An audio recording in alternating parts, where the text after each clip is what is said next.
Tonight on Game Plan. The New Orleans Saints select. We're less than 24 hours away from finding out who will headline the newest members of the Black and Gold. If aggressive means move up as opposed to move down, yeah, I guess that's what our track record is. Get the full rundown on what to expect from the Saints with analysis from Deuce McAllister and Jeff Duncan. Plus,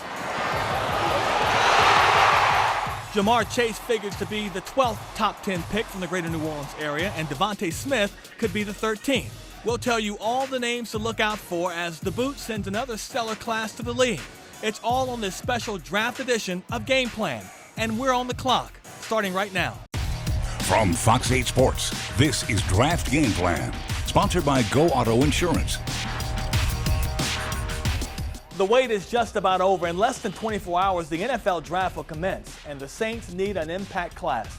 Welcome to Draft Game Plan. With Sean Vazan, I'm Juan Kincaid. After a very quiet month, Juan, the Black and Gold should be making some noise over the next 3 days. It's a draft full of intrigue for the Saints, with so many picks and so many possibilities. The 2020 NFL Draft is here, and for Mickey Loomis and the Saints, a big class awaits. They have 8 selections, the most they've had going into a draft since 2015. We're happy to have the amount of picks that we have this year. When you don't have a lot of picks, sometimes it feels like you've done all this work and don't have much to show for it. So it's good to have more picks. This Saints team is in some ways a team in transition. They like their roster, but they do have significant needs, the biggest being cornerback. And there's been a lot of chatter in the last few days of the Saints moving up from 28 to take one. Loomis wouldn't confirm if that's their plan, but acknowledged that recent history suggests the Saints trading up at some point in the draft is likely. If aggressive means move up as opposed to move down, yeah, I guess that's what our track record is. Look, one thing that I think we've done in the past is we've found somebody that we love, and we've oftentimes made moves to go get that player or players. And so if that's the definition of aggressive, then I like it. Corner is not the only question. The Saints still have legitimate concerns at linebacker, defensive tackle, and even wide receiver. Of course, there's always the quarterback debate. Sean Payton said it's not a must position. Loomis agrees. He loves Taysom Hill and Jameis Winston, but also added that this class of signal callers can make an impact. I love our quarterback room. We had a great experience with Jason. We all are excited about Taysom and his opportunity. In terms of this year, look, this is a good group of quarterbacks, and I think it's going to be evident tomorrow night by the number of guys that are taken. And then there's some guys down the line, I think, that have an opportunity to end up being good players. So, we'll just see how it shakes out. The Saints are well equipped this year with 8 draft picks, so they should be able to find some pieces in this draft. They'll start with number 28 in the first round. In the second round, they'll have pick number 60. They'll have a pair of selections in the third, both of which are compensatory picks, number 98 and number 105.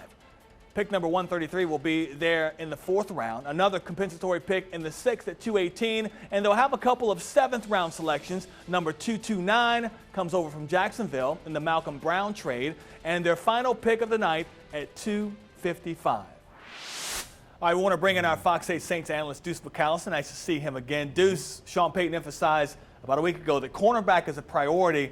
Is that the position the Saints should address first in the draft, and if so, why?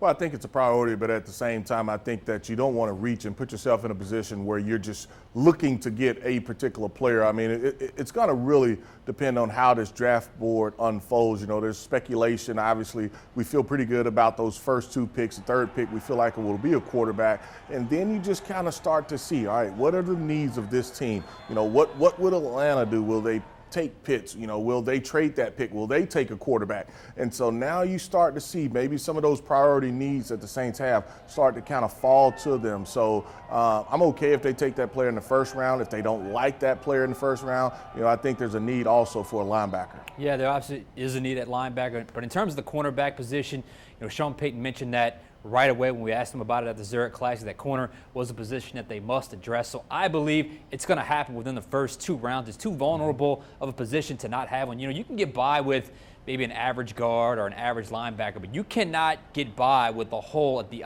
opposite boundary corner, opposite of Marshawn Lattimore. So I believe at some point early in this draft, they're going to draft a cornerback.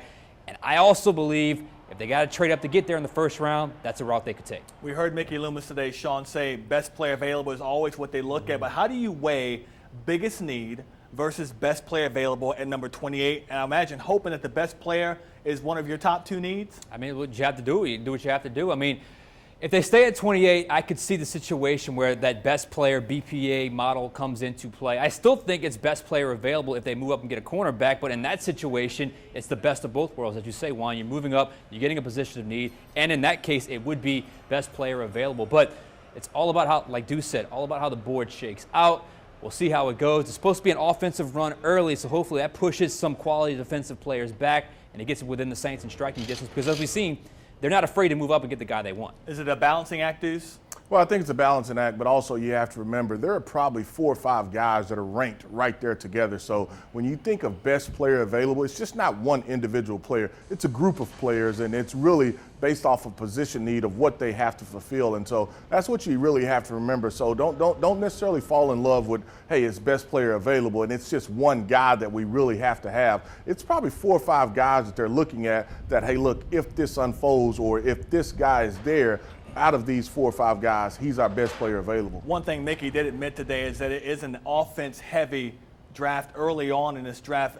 Deuce, might that benefit the Saints, who seem to need more defense than offense? Yeah, I definitely agree, and that's one thing that if you're the Saints, you're happy about, you're pleased with, because like Sean alluded to, that is only going to push some of those defensive players that you feel like that you got to have at some point. You're going to have maybe the pick that you want as far as of multiple positions, multiple players that you feel like that can come in and contribute right away. You know, normally you would say, hey, look, this guy may be a day one starter. I don't know if that'll be the necessarily case in this situation, but you know you need him to play a lot right away.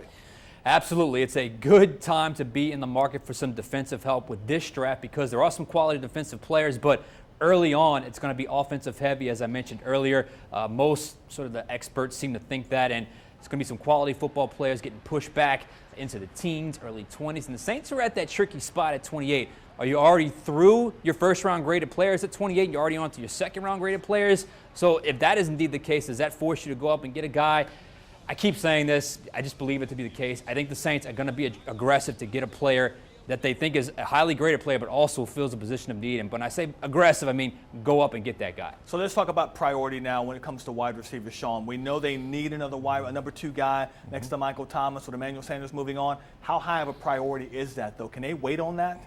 I think so, because back to the offensive theme of this draft, and probably the best graded position of this draft in terms of depth is wide receiver. So yes, I think you can find a quality guy in the 3rd or 4th round. You have 2 third-round picks as of right now. You have that 4th-round pick as well. So, and given how Sean Payton, is able to game plan with certain guys and what they're able to do, I think it's up there in terms of needs. I'd put it behind, the 3 on defense with cornerback, linebacker, and defensive tackle. It is a need, but I think that's when you can maybe strike late day 2 or early day 3. Here's the interesting thing also when you talk about a receiver. You don't need a number 1. You need a guy to be able to come in and complement. And so maybe he doesn't have the full allotment as far as route tree available to him right now. He does a little bit of things good, but maybe not everything. You don't need a guy to be able to take over Michael Thomas. You need to be a guy that can come in and complement Michael Thomas and what Callaway and what Deontay Harris give you. Deuce, quarterback seems to be lower on the team's priority list. Should it be? Yeah, I think so. I mean, look, at 28 and what you're trying to do with this team right now, you want to win, and I can see you maybe taking a quarterback on day 2. If you really like one, you feel like you can develop him, maybe even day 3, you can develop a guy. But, I mean, you got to get some guys that can help you be able to compete for a playoff spot right now. Sean, if you decide to pick a quarterback on day 2 or 3, isn't that kind of a waste of a pick when you can maybe find depth at other positions? I don't know. I don't know if I would call it a waste, especially if you like a guy and he's highly graded and he's so far off the charts, and when your pick comes around, you have no choice but to take that player. Plus, you have 2 quarterbacks on your roster that are on 1-year contracts, so it's not like you have a long future with both those guys as of this year, because if you thought both those guys were the answer long term, obviously they wouldn't be under 1-year deals. They're on kind of that tryout or trial basis right now. So I am of the opinion that if a quarterback, now I wouldn't strike on day one, but on day two, probably not second round, but in the third round, if a guy is highly graded and he comes to you at that, that in the 90s or the low hundreds there, yeah, absolutely. I would absolutely consider taking a quarterback at that situation. Want both of you guys to kind of give me a position you think they may have trouble filling a pressing need in the draft and may have to rely on what's left in free agency, Sean? They say defensive tackle is thin in this class. So if you're looking for a starting defensive tackle next to David Onyemata, maybe you won't find it in this class, or at least not a day one starter. So perhaps you'd have to look, we'll see what's left in free agency. Maybe you make a trade. Maybe, when rosters reset after the draft, there's always that late pop of guys that become available. So perhaps that could be it. But defensive tackle would be the position I would keep my eye on in this class. What do you think, Deuce? Tight end. I think that you continue to have to address that position. Obviously, you know that you lost two tight ends, Jared Cook, San Diego, or at least the LA Chargers, and you lose Josh Hill up to Detroit, and you were able to sign a couple of guys via free agency, but I still think that you probably need to address that position, and I don't know if you'll necessarily be able to do so via the draft. That's one to watch. Go say we're running out of time here. Put on your hat for the GM real quick, Deuce. You're on the clock. Who are you taking and why? I don't have a specific player, okay, but it's really, the two positions is cornerback and linebacker. I mean, right now, those are glaring holes, regardless of what may be said, but those are holes that you have to be able to fill, or, you just put so much stress and pressure on other guys on this defense. How about you, Sean? If you looked at my last mock draft, I'm pretty confident in who I like, and that's Caleb Farley, the cornerback out of Virginia Tech. We'll see if they have to move up to get that player. If they stay at 28 and they can't make a move up and those cornerbacks are gone, I like Zaven Collins, a linebacker out of Tulsa. Okay, we'll leave it there with Deuce McAllister, our analyst here on Fox 8. Deuce, thanks a lot. Appreciate it once again. And we will keep the conversation going after the first round as well on a special draft night edition of Fox 8 Overtime tomorrow at 10:35. Still to come on Draft Game Plan, it's a big-time draft for the Saints. Up next, Jeff Duncan explains how the 2021 class could have an impact on the franchise for years to come.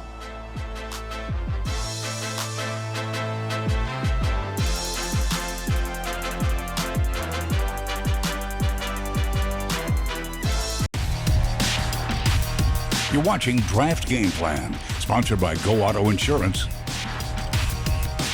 We don't know what's going to happen with Marshawn Lattimore. His arrest could lead to a suspension, a possible multi-game suspension. And if that happens, then you get to a situation where you're down your best corner. Are you starting a rookie? Do you have to start a rookie? What other possibility is there? Obviously, they didn't make any big signings there in free agency. It feels like desperation, which we don't really see from this team much in the draft. Yeah. For an in-depth conversation on the Saints draft strategy, check out episode 234 of the Fox 8 Overtime podcast. You can find our podcast on fox8live.com, the Final Play app, and wherever you listen to your podcast. For now, we hand the conversation over to Fox 8 and the Athletics, Jeff Duncan. We've all heard the adage, defense wins championships. It's been around since football was invented. It's also about as antiquated as leather helmets and the wing tee. Today's NFL is all about offense. The teams with the most dynamic, explosive attacks are the ones that win titles. Last year, the final four teams in the NFL playoffs all finished in the top 7 in total offense. Only one of them, the Bucs, finished with the top 8 defense. And the Saints, unfortunately, are trending the wrong way in this department. Their offense finished 12th in the league last season, the lowest ever in the Peyton Breeze era. They also produced the fewest number of big plays, defined as gains of 20 or more yards, during that same span.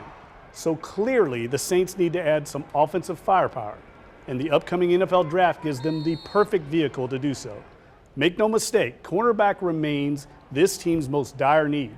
With Janoris Jenkins gone and Marshawn Lattimore facing a potential suspension, the Saints have a glaring hole in the secondary. And in a division loaded with star receivers, that is a serious problem.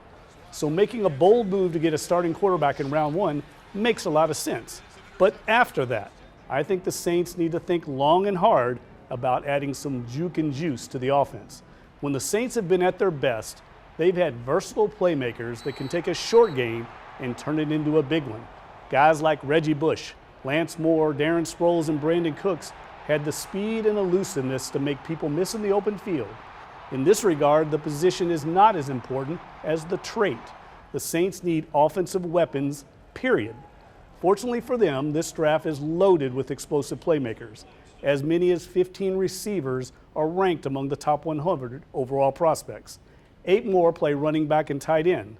And I'll be shocked if the Saints don't add 1 or more of them during the first 3 rounds on Thursday and Friday. It's a must, in my opinion. We all know how much Sean Payton loves his offensive toys. And for him, this NFL draft is going to feel a lot like Christmas.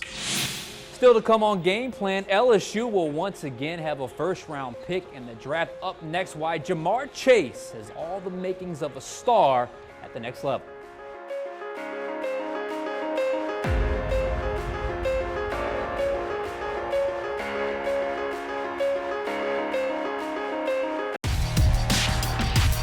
You're watching Draft Game Plan, sponsored by Go Auto Insurance.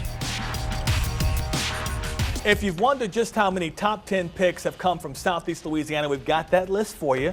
Peyton Manning, number 1 overall. Eli Manning, also. At number 2, Greg Robinson from Thibodaux. Marshall Faulk from Carver. Neil Smith from MAC 35.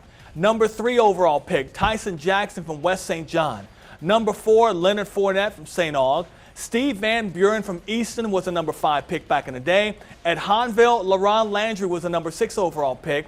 Steve's brother, Ebert Van Buren from Metairie, number 7. And number 10 overall, Isaiah Robertson from Pine View. Congratulations, back in the day. Top 10 picks from Louisiana. No secret as to which LSU Tiger will be first off the board in this year's class. His name, you've heard of him, Ja'Marr Chase. You know the name well. He's a surefire first-round pick who's ready for the big time. But it's a journey that began long before he ever made it to Baton Rouge. Garland Gillen reports. Short wave for Cade has Chase, touchdown. What a quarter for the sophomore Ja'Marr Chase. Ja'Marr Chase left Rummel High School a 5-star recruit. Everyone in the country wanted his services. The West Bank native showed why he was so desired in his very first time in the purple and gold. His first game as a freshman, they played Miami and Dallas. And his first college catch was a touchdown to me. They say he was out of bounds, but it was a touchdown.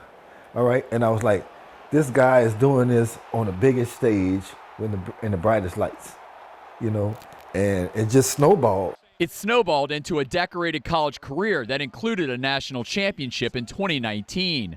Now, Chase is a projected top 10 pick in the NFL draft. After a year hiatus from the sport due to a COVID opt-out, the former LSU receiver blazed a 4.38 40 time on his pro day, showing no rust from time off. I have a big support system, so they always keep me going. But, you know, on the other hand, I just want to be great, you know, so there's no way for me to sit down outside, you know, be lazy and get passed up every day. You know, someone's always outworking me somehow, some way, so I got to remember that and keep working. After he ran his 4.38, you know, his agent and some coaches and everybody was telling him, okay, you can shut it down. Shut it down, Ja'Marr, you don't need to do nothing. He was like, no, I came to put on a show. He said, I want to show everybody who I am because they forgot about me, and I want to show them what I can do, what I'm capable of doing. And he put on a show. There's even a good chance he could land with an old teammate, Joe Burrow, in Cincinnati at pick number 5 overall. I have talked to the Bengals. I don't know how many times I've talked to them, though. But me and Joe, you know, I wouldn't mind going back with Joe. You know, if we go back together, we try and do nothing but get back on chemistry and have some more fun. No matter the spot Chase finally gets drafted at, the family can't wait to see a dream come to life tomorrow. It's going to be crazy, man. These are things that we've seen on television, we talked about or we heard about. You know, it's like, you know, like I can remember a couple of years I was telling my wife, they're going to call Ja'Marr name like that one day. She was like, stop it, Jimmy. I don't want to hear that, you know. That's what she always says. But, I mean, like, for it to actually, like, be here, it's unreal. The Chase family arrived in Cleveland today. They'll attend the NFL Draft tomorrow night. For Draft Game Plan, I'm Garland Gillen. Still to come on Draft Game Plan, we'll take a look at a number of other players with local ties that expect to hear their names called early in the draft.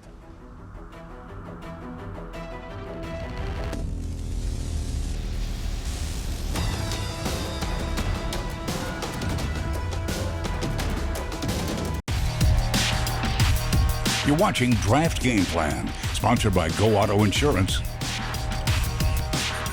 According to Pro Football Reference, 79 players that were born in the boot in Louisiana were on an NFL roster last season. That is impressive. Yes, our state produces plenty of NFL talent every year, and another large crop is about to be introduced. Here's Chris Hagan. Ja'Marr Chase is the one who separated himself from the pack even after a year off, but the guys that did play were able to close the gap. It starts with the only one who has any kind of argument for competing with Chase for the title of top receiver available, a meat product Devontae Smith, the Biletnikoff Award winner. He doesn't have Chase's size or physical ability, but he makes up for it with a pure gift for playing the position at a high level and outstanding ball skills. Terrace Marshall is a similar story. It was easy to overlook him in 2019 playing alongside Chase and Justin Jefferson, but in 2020, he was a breakout star in a class of his own at LSU. As a touchdown machine who tested well at LSU's Pro Day, it's hard to imagine him lasting past the first round. Still, we know the Tigers won't just be sending Chase and Marshall to the draft at receiver. Racey McMath is highly graded as a special teamer as well, and that could be what gets him on rosters more than anything else. There could very well still be untapped potential as a receiver as well, especially with his size. Look for him to go late on day 3. Similar to McMath, don't sleep on Damonte Coxey. From East St. John to Memphis, he's been a playmaker at receiver at every level. Hopefully, he finds the right team to give him a chance as a late pick or undrafted free agent. Another that took his talents out of state after a legendary high school career at Hahnville, running back Puka Williams Jr. He's another late round or undrafted prospect, but in today's NFL, there's always someone willing to give a chance to elite speed.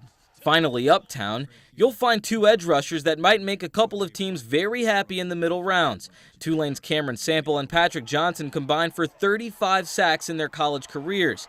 And one thing we know about the NFL, there's always potential to add disruptors because they're so hard to find.